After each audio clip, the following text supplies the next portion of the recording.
په کندوز کې د سپینزر اماراتي شرکت د تخنیک برخې انجینرانو له زړو او بیکاره اوسپنو څخه د زغرو د تیل کشۍ یوه داسې دستګاه جوړه کړې چې په یو ساعت کې د 300 کیلوګرامه زغرو د پروسس ظرفیت لري او غوړي ترې باسي. د سپینزر اماراتي شرکت د تخنیک برخې عمومي مسؤل وایي دغه دستګاه د یو 18 ولټه ماشین په وسیله چلیږي چې د یوې میاشتې په ترڅ کې یې د جوړولو چارې بشپړې او هممهاله یې فعالیت پیل کړ.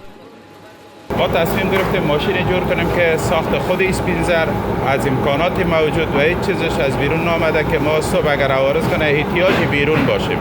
نه، همه چیزش در داخل شرکت امارات اسپینزر پیدا میشه و دیگه خوبیش است که به یک موتوری که فعلا یک ماشین شما مشاهده میکنین یک ماشین چینایی را میگردانه، ما 3 ماشینی را میگردانیم.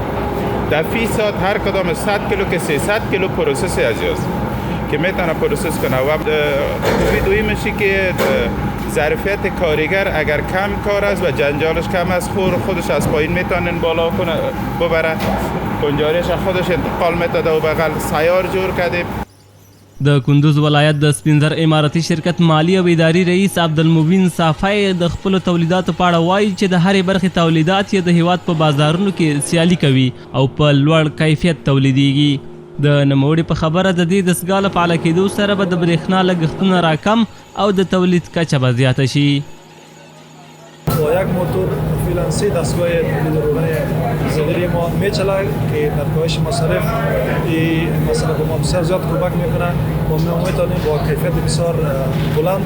البته نگفتن باید بذاشت که کیفیت تولیدی همین ماشین دست ساخته شرکت امارات اسپینزر کندوز بسیار بالا است، بسیار خوب است و خیلی قناعت بخش است. ما میتونیم با موثریت و مثمریت فعلا روغن تهیه بکنیم و کنجاره زغری تولید بکنیم.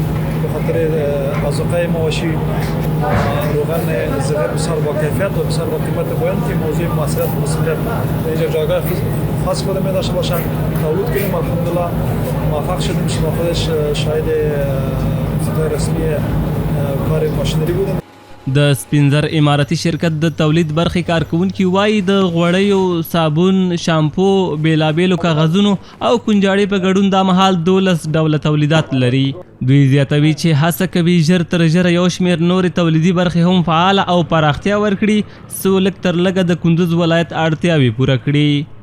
کوشش ما در این است که در آینده بیشتر انکشاف بتیم در بخش و حالی هم ما کولر در قسمت تولید کولر و در موسم زمستان بخاری‌های مختلف تولید کردیم و کوشش داریم بر علاوه از این ما تولید یخ داریم، دستگاه یخ خود فعال ساختیم و از اون عواید به دست آوردیم و کوشش داریم که انواع مختلف نظر به تقاضای بازار چیزی موادی از قبیل شامپو، شوینده و این نارم در آینده ما فعال بسازیم و به خدمت همشهری‌های خود قرار بدیم. د سپینزر شرکت د مسؤلینو پر وینا د دې شرکت د ټولو فابریکو د فعاله کېدو سره به شاوخوا 3000 تنو ته په مستقیم او په زرګونه نور کسانو ته به په غیر مستقیم ډول د کار زمینه برابره شي. دوی زیاتوي تیرو جګړو بزګرانو ته درانه زیانونه اړولي، خو که د بزګرانو پوره ملاتړ وشي ورسره به د دوی کارونه هم چټک شي.